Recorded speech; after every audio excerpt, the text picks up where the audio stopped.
All right, good morning, boys and girls. Ready for some more holy science?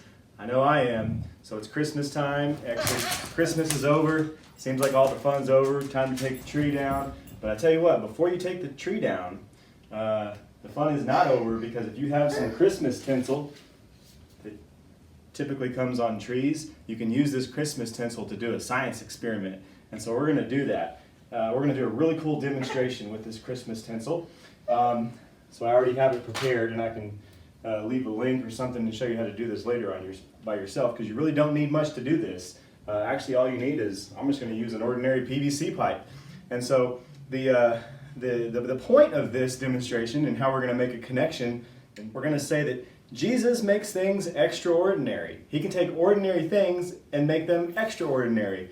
Can you think of any other examples in the Bible where a staff or a rod or something like this was used to do extraordinary things? So I'll leave a few seconds for you to think of that.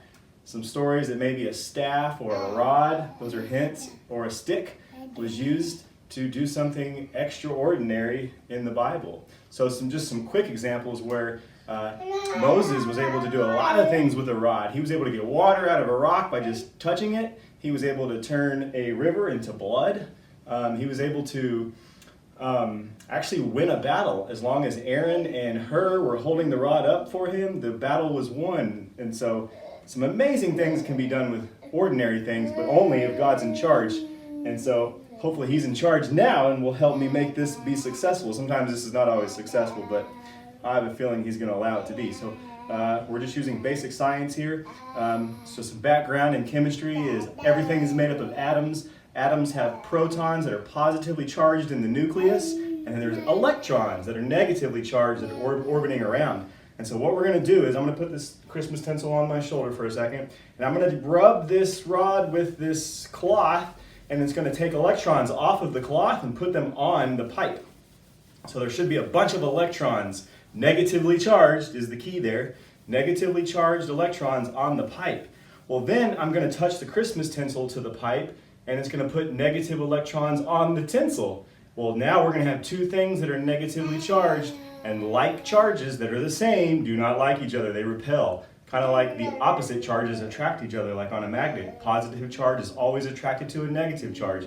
But two positives or two negatives will repel each other. And so the idea is that maybe we can float this Christmas tinsel in the air. So let's see if we can get this to work. Ready? Here we go. Whoa, check it out. You see it? You see it's floating. I don't know if you can see the reflection maybe, but what's really cool about this Christmas tinsel is it even looks like a circle, like a sphere, we call it like an orb. It's got 6 Christmas tinsels all tied together, and each one of those Christmas tinsels is repelling the other tinsel. And so it makes it kind of look like this round orbital type thing. All right, thanks for watching. I'm going to rescue my son.